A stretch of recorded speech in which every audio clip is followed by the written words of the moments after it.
오늘 우리가 이제 히브리서 1장 1절부터 4절까지 서론의 시간이었죠. 자, 예수님의 누구신가 우리 세 번째 시간이자 또 서론에 대한 부분 가운데 있어서는 또 마지막 시간이기도 합니다. 우리 첫 번째는 예수님은 만유의 상속자가 되신다. 두 번째는 모든 세계를 지으셨느니라 창조주가 되시는 거죠.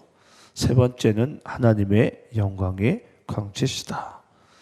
네 번째는 하나님의 본체의 형상이시다. 그리고 다섯 번째는 만물을 붙드시는 분이시다. 하나님의 경영을 뜻한다 그랬어요. 자, 오늘 이제 우리가 여섯 번째, 일곱 번째, 여덟 번째 우리가 함께 나눌 텐데요. 자, 오늘 여섯 번째는 보니까 어떤 분이시냐면 3절에 등장하죠. 죄를 정결하게 하는 일을 하신다. 여러분, 예수님께서 어떤 분이신가 보니까 여섯 번째로 죄를 정결하게 하시는 분, 그걸 하나님께서 이 예수님께 맡기셨다라는 거죠. 여러분, 어떤 성도님이 이런 기도를 했다 그래요. 하나님, 이왕 저를 데려가시거든 제가 인생에서 가장 폼날 때 저를 데려가 주세요 라고 하나님께 기도하는 성도가 있었대요. 그때 여러분, 하나님께서 그 기도를 받으실까요? 어떨 것 같으세요? 여러분, 하나님은 참 신기해요. 안 그래요? 우리가 보기에는 우리 인생에 가장 폼날 때 하나님이 뭔가 딱 데려가 주면 얼마나 좋겠어요. 근데 대부분들은요, 참 그래요. 이제 주님 앞에 돌아오는 그때가 언제냐면, 이런 탕자처럼 다 소진하고, 정말 어디 하나 비빌 곳 없어가지고, 그제서야 두 손 들고 천부의 의지 없어서 손 들고 나옵니다. 믿음 생활 젊었을 때 잘하고도 나이 들어가지고 그런 때 또 돌아오시는 분들이 계세요. 참 그런 거 보면 은혜의 기도 하기도 하고 또 한편으로는 안타까워 보이기도 해요. 그 신앙 계속 참 유지하면 참 좋았을 텐데, 그렇죠? 근데 여러분, 이와 같이 하나님께서는 이제 우리의 인생길 가운데 어찌 보면 우리의 민낯을 드러내기를 원하시는 것 같아요. 우리 민낯. 어찌 보면 우리 민낯이라는 게 뭐예요? 정말 우리 안에 이 쓸데없는 자존심, 허영심, 또 왠지 또 내가 다른 사람들보다 하나님보다 더 잘나고 싶은 이 교만함. 그게 여러분 인간의 정말 쓸모없는 부분 아닙니까? 그래서 하나님께서는 그 민낯을 다 드러내세요. 뭘 통해서? 고난과 고통과 시험을 통해서.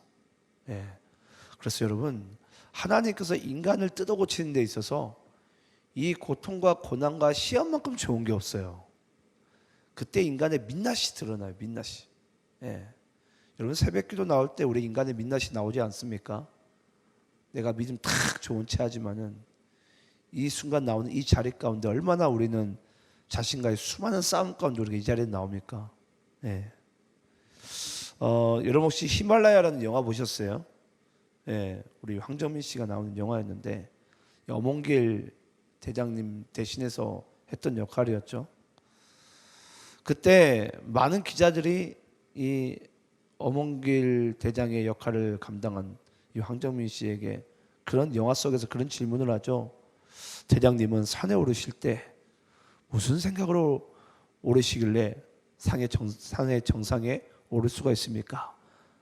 그 생각의 중심이 중요하다고. 근데 그때 이 엄원길 대장이 그런 얘기를 하죠. 무슨 생각을 제가 하겠습니까? 저는 산에 오르면서 제 자신의 가장 추악한 모습을 본다고. 가장 추악한 모습을. 산에 오르면서 여러분, 뭐 엄원길 대장 인간 아닙니까? 그 올라가면서 허영심이 보이고요, 교만함이 보이고요, 이 고약한 성질머리가 보이고요. 예. 그러면서 또 올라갔는데 내려가고 싶어요. 근데 또 대장이니까 자존심이 있어가지고 그때 또 자존심이 발동돼요. 이 자존심 때문에 또 다시 또 내려가지 못해요. 예. 그게 산에 오르면서 매번 그게 드러난다라는 거예요. 드러난다라는 거예요. 예. 그래서 그런 얘기를 하죠. 저는 산에 정복하는 게 아니라 진짜 모든 게 그냥 받쳐줄 때, 그냥 저는 그냥 거기에 그냥 올라갈 뿐이라고. 여러분, 우리가 인생을 살면서 여러분 그래요. 왜 하나님께서 우리 인간의 민낯을 드러내실까?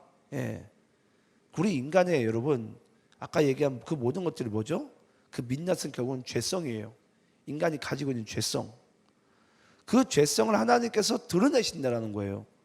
여러분, 하나님께서 왜 우리의 그 민낯을, 죄성을 꼭 드러내기 원하시죠? 그걸 통해서 제가 여러분께 그런 얘기를 한 적이 있어요. 죄가 우리에게 가져다 주는 유익이 있습니다. 그게 뭔 줄 아세요? 인간은 절대 홀로 살 수 없다라는 것을 하나님께서 그제서야 알게 해주시는 거예요. 그래서 그 인간의 민낯이 드러나고 죄성이 드러나는 그 순간에 우리는 하나님과 우리 사이에 이 중보자가 반드시 필요하구나. 이 죄를 담당하실 분이 반드시 필요하구나. 인간은 자기의 힘으로 바벨탑을 쌓으면 하늘에 닿을 거라고 생각하는 존재거든요. 근데 그 하나님께서 그 인간의 민낯을 드러내시고 우리의 죄성을 드러내셔서 정말 우리 인간이 절대 하늘에 다다를 수 없는 존재라는 것을 하나님께서는 알게 하시는 거예요. 그래서 여러분, 우리 인생 가운데 고통과 고난과 시험이 끊이질 않는 부분입니다. 뭐 하기 위해서? 민낯을 드러내기 위해서, 죄성을 다 토해내기 위해서. 그래야지 우리가 그리스도가 보이기 시작하니까, 그래야지 우리가 그리스도를 붙들 수 있으니까. 그래서 하나님께서는요, 이 죄를 정결하게 하는 일을 그리스도께 맡겨두신 거예요. 왜냐?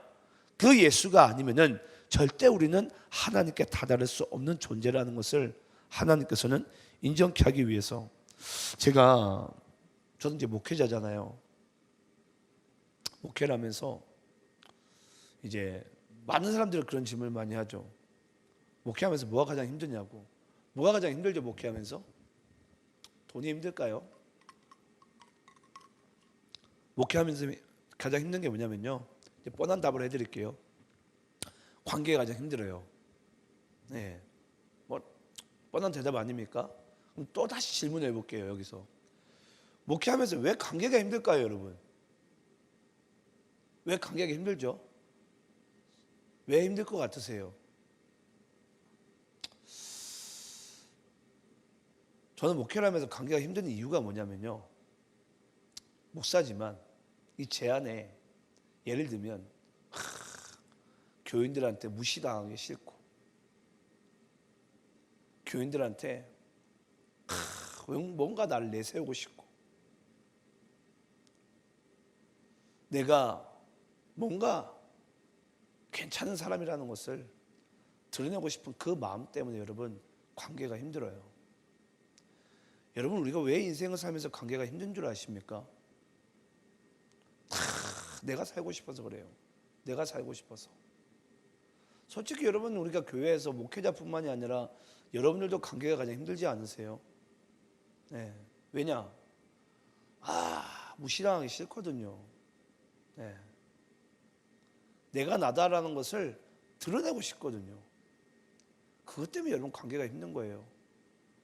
만약에 여러분들이 누굴 관계하든 내 안에 있는 내 자아가 죽어지면요, 그 관계가 아주 쉬워집니다. 편안해지고. 근데 내가 막 살고 싶을 때는요, 못 견뎌요. 어디 나를 무시하냐고. 그런 마음들이 우리 안에 나타난다는 거죠.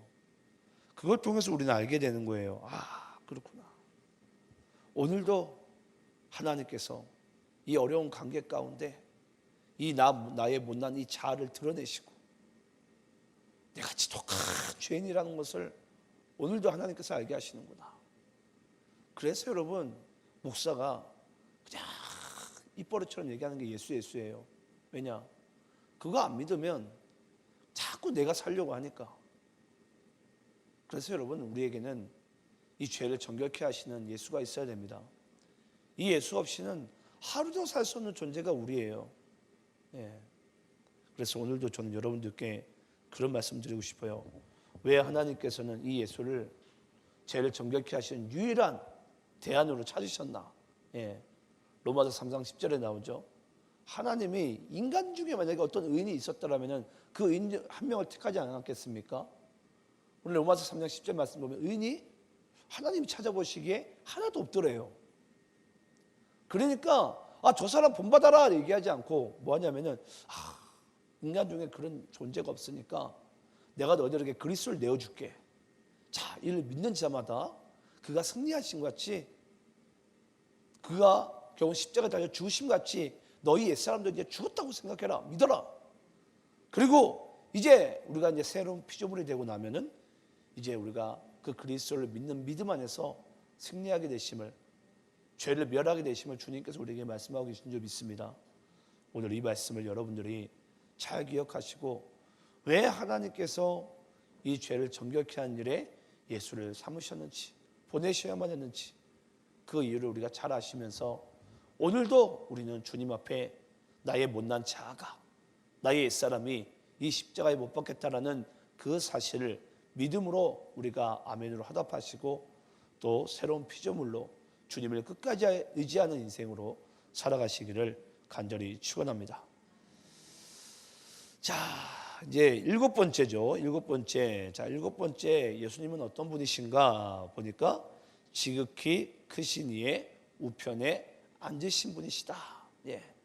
지극히 크신 이의 우편에 앉으셨어요. 지극히 크신 이는 누구죠? 하나님이죠. 예. 하나님 우편에 앉으셨느니라. 예. 우리 사도신경에도 등장하는 부분입니다. 정말 하나님의 우편에 앉았다라는 것이 어떤 의미가 있는지에 대해서 우리가 한번 좀 참고 말씀을 좀 보고 제가 말씀드리도록 하겠습니다. 시편 110편 1편 1절입니다.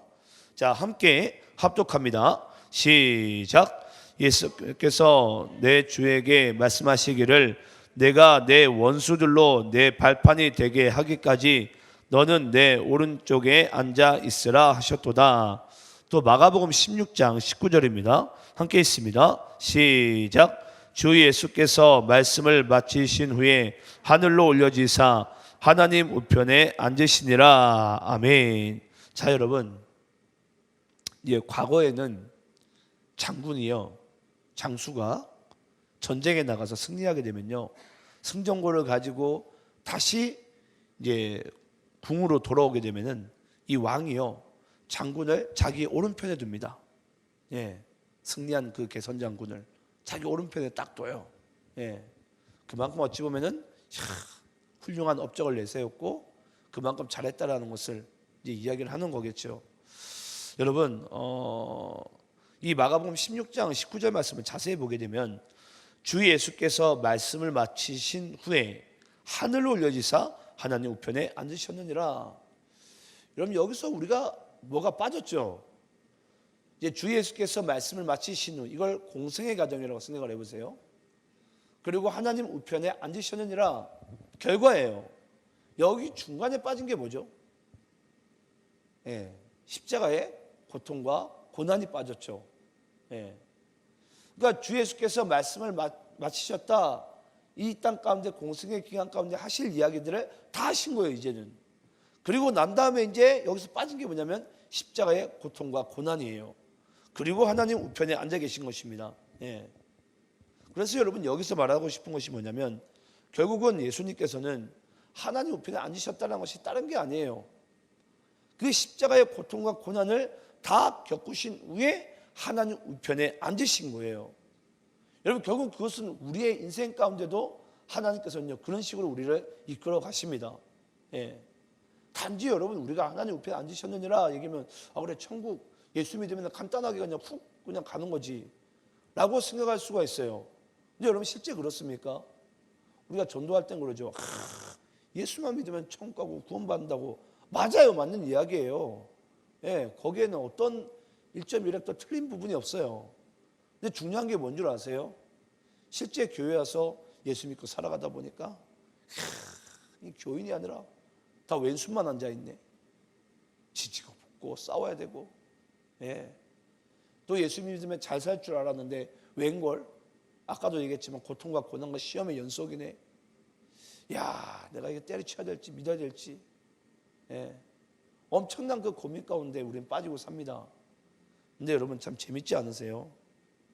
그 십자가의 고통과 고난을 딱 겪고 나니까 예수님께서 하나님 우편에 앉으시는 것, 이제 하나님의 통치가 이루어지는 거예요. 누구 통해서? 그리스도를 통해서. 예. 여러분 우리의 인생이 여러분 그래요. 하나님 우편에 앉았다는 것이 우리가 보기엔 뭔가 대단해 보일지 모르겠지만 그 앉은 그 보좌는요, 그 고통과 십자가의 고통과 고난과 시험을 다 통과한 자리예요. 통과한 자리. 근데 우리의 마음 가운데 당장에 뭐가 있어요? 빨리 내가 뭔가 이 높은 자리에 앉아야 돼요. 그래서 여러분 대한민국 사람들이 이 로또를 못 버립니다. 이 로또에 대한 꿈을 꿔요. 예. 내가 빨리 그 자리에 앉고 싶어가지고. 그래서 대한민국 사람들 어떻게 하면 빨리빨리 문화잖아요. 빨리빨리 문화. 야, 빨리 가자, 빨리 가자, 빨리 가자. 예. 그리고 무조건 1등이 돼야 된다고, 1등이 돼야 된다고. 어제 인터넷 뉴스 한 기사에 그런 장면이 나오더라고요. 수도권에 있는 대학들도 무너지기 시작한다. 전 속으로 박수를 쳤어요. 저건 무너져야 될 것들이거든요. 예. 언제까지 인서울 할 겁니까? 예. 지금 그 이야기는 결국 뭘 얘기하는 거죠? 수도권에 있는 대학들도 이제 젊은이들이 안 간다라는 거예요. 예. 예전에는 제가 대학 갈 때까지만 해도 그랬거든요. 무슨 서울에 있는 대학 가면 뭔가 인생이 쫙 펴질 줄 알고. 지금은 여러분 아시겠지만은 다 방송들도 다 이제는 개인 방송들로 다 빠지기 시작하고 이제 다 분산되기 시작합니다. 그게 하나의 그냥 전조 현상이라고 보시면 돼요. 뭐 제가 뭐 그게 뭐 진리다, 옳은 거다, 그러다 그런 얘기를 하고 싶은 게 아니에요. 그게 앞으로 나타나는 현상이기도 합니다. 근데 중요한 것은요, 다 흩어진 것들은 다 하나님의 통치로 또 그리스도의 이름으로 다시 하나로 뭉쳐져야 될 때가 와요. 예. 그게 여러분 이 땅들의 인생이에요. 이 땅들의 인생. 단지 우리가 그냥 예수님께서 지극히 높으신 하나님 우편에 앉으셨다. 이제 하나님의 진정한 통치가 그리스도를 통해서 이루어지는 것인데 그 통치가 그냥 단지 그냥 한번 그냥 훅 이렇게 된 게 아니라 여기에 뭐가 빠졌다고요? 그 그리스도의 십자가의 고통과 고난과 시험이 빠진 자리라고요. 그걸 통해서 하나님께서는 오늘도 우리가 하나님 우편에 앉기를 간절히 원하시는 것이 바로 하나님의 뜻이에요. 그래서 우리는 고통과 고난과 시험을 통해서 나중에 우리가 하나님의 통치가 실제로 이루어질 때 우리 입술 가운데 뭐가 나옵니까? 하나님이 하셨구나라는 게 나옵니다. 예. 저는 하나님께서 이상철 목사를 어찌 보면 목회 가정 가운데 더 시험과 고통과 고난 가운데 더 끌고 가셔야 돼요. 평탄한 가운데 가잖아요. 돈 많고 뭔가 유명한 사람들 통해서 좋은 아이디어를 통해서 만약에 교회가 잘했다고 쳐보세요. 여러분 우리끼리 잔치가 납니다. 근데 힘든 그 과정 가운데 이게 만약에 목회가 된다고 해보세요. 이건 제 이름도 사라지고 여러분들 이름도 사라지고 하나님께서 하셨구나. 예. 이건 하나님이 이루신 거구나. 라는 그 고백이 나온다고요. 고백이. 그러니까 단지 우리가 하나님 우편에 앉으셨다. 통치가 지금 통치를 말하는 거구나. 그런 측면이 아니라 정말 하나님께서 이 말씀을 통해서 우리에게 던져주고 싶은 메시지가 뭔지를 우리는 발견할 수 있어야 됩니다. 저는 그래서 단지 여러분들이 이 땅 가운데 있을 때 잘 아시겠지만 우리가 그 성경 이야기 가운데 우리가 가장 좋은 예가 요셉인 것 같아요. 남들이 요셉의 인생의 마지막의 모습 보게 되면 애굽의 총리 자리잖아요. 네, 왕 바로 우편에 있는. 근데 그 애굽의 그 총리 자리 가기까지 요셉에게는 뭐가 있었죠? 모함과 시험과 감옥의 갇힘과 여러 가지 말도 안 되는 일들이 벌어져요. 요셉에게. 그래서 여러분 구약에 그 예수님을 예표하는 인물이 요셉인 거예요. 예. 그래서 단지 우리가 그 통치만을 우리가 뭐 바라고 그것만을 우리가 그리워할 게 아니라 과연 우리의 인생 가운데 그런 하나님의 통치를 함께 맛보는 그 자리 가운데 가기 위한 그 과정을 우리는 지금 겪고 있는지. 예. 그 과정을 통해서 우리가 그 자리에 가지 않으면은 우리는 우리 스스로가 하나님 되고요. 우리 스스로가 뭔가 내가 왕노릇 하려고 그래요. 그게 하나님께서 원하시는 진정한 하나님 우편에 앉으신 그 예수님의 모습이 아니라는 것을 우리 모두가 알기를 간절히 축원합니다.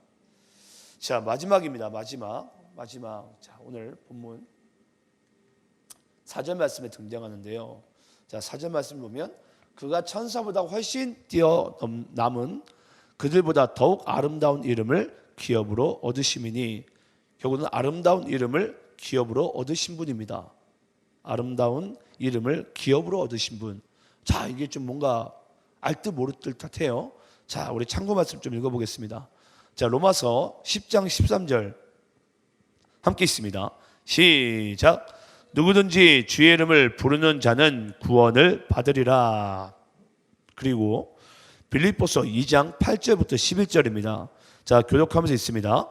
사람의 모양으로 나타나사 자기를 낮추시고 죽기까지 복종하셨으니 곧 십자가에 죽으심이라.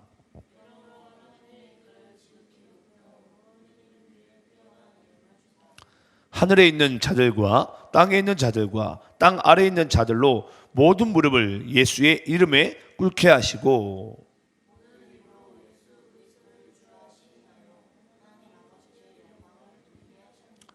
자, 여러분, 이 아름다운 이름의 의미를 우리가 잘 알아야 돼요. 왜 그리스도의 이름이 아름다운 이름인가? 예. 우리가 보통 아름다우신이라는 찬양도 하잖아요. 예. 왜 그리스도의 이름이 아름다우신가? 도대체 아름다운 이름이라는 그 단어의 뜻이 무엇인가? 첫 번째는 아까 우리 로마서 10장 13절 그 아름다운 이름의 첫 번째 의미는요, 그 이름을 통해서 우리는 뭐 한다고요? 구원을 받는다고요.